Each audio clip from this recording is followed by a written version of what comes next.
सब चीजों से ऊब चुकी हूँ, कुछ भी सहने की हिम्मत नहीं है, बहुत टूट चुकी हूँ गुरुदेव, हृदय बहुत कमजोर हो चुका है। कोई भी घटना घटती है तो लगता है भगवान मेरे साथ ऐसा क्यों कर रहे हैं, कुछ उत्तर नहीं मिल रहा महाराज जी, निराशा। वैसे हम आपको सही बताएं, भगवान कृपा सिंधु हैं, भगवान किसी का मंगल, इतने दयालु भगवान हैं, बस वो बहुत दयालु। हमारे कर्म ऐसे हैं, हमारे कर्म ऐसे हैं जो हमको कदम कदम पर विपत्ति दुख देते हैं। हम मनमानी आचरण किए हैं, हम भगवान की आज्ञा के विरुद्ध आचरण किए हैं, तो ना चाहने पर भी हमें दुख मिलेगा। वो भगवान नहीं देते, भगवान बहुत कृपालु हैं, भगवान बहुत दयालु हैं, पर गलती हमारी होती है। जन्म जन्मान जीव तो वही है, शरीर बदलते हैं, तब जैसे नया शरीर है, पूर्व जन्म का किया हुआ कर्म उसके अंग प्रत्यंगों को विहीन कर रहा है, शक्तिहीन बना दिया। तो हम ये देखते हैं कि गर्भ में ही कोई बालक नष्ट हो जाता है, अब उसका क्या पाप, कि धैर्य पूर्वक सहना।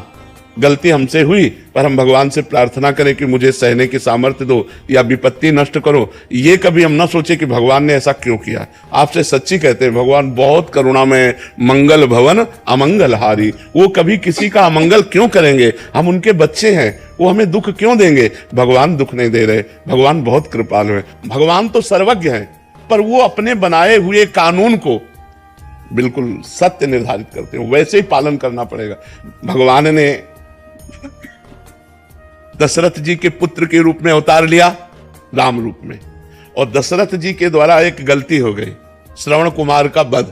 तो उनके पिता ने कि जैसे मैं पुत्र वियोग में तड़प कर प्राण त्याग रहा हूं, ऐसे तुम पुत्र वियोग में प्राण त्यागोगे। तो भगवान राम स्वयं उनके पुत्र के रूप में अवतरित हुए, पर क्या कानून तोड़ा क्या।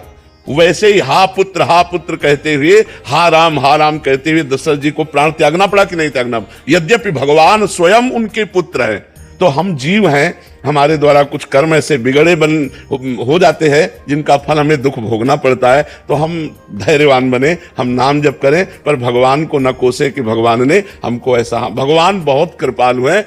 देखो इतने कृपालु हैं कि भगवान को जो गाली देता है, भगवान की जो निंदा करता है, उसको भी सूर्य, वायु, धरती, पानी, भोजन सब भगवान दे रहे हैं। नहीं दे रहे, नहीं तो वो चाहे तो 1 मिनट में दिल फेल कर दे, वो चाहे तो 1 मिनट में दुर्दशा कर दे, भगवान है। लेकिन भगवान पापियों की भी दुर्दशा नहीं करते, उनका पाप कर्म उनको खुद दंड देता है, भगवान दंड नहीं देते। तो भगवान वात्सल्य समुद्र है, वो हमको क्यों कष्ट देंगे। हमारे कर्म हमको कष्ट दे रहे हैं, कर्म प्रधान है, जैसा जैसा हम कर्म करेंगे वैसा ही हमें भोगना पड़ेगा। इसलिए हमें लगता है हम भगवान को ना कोसे, हम अपने कर्मों का सुधार करें और नाम जप करें।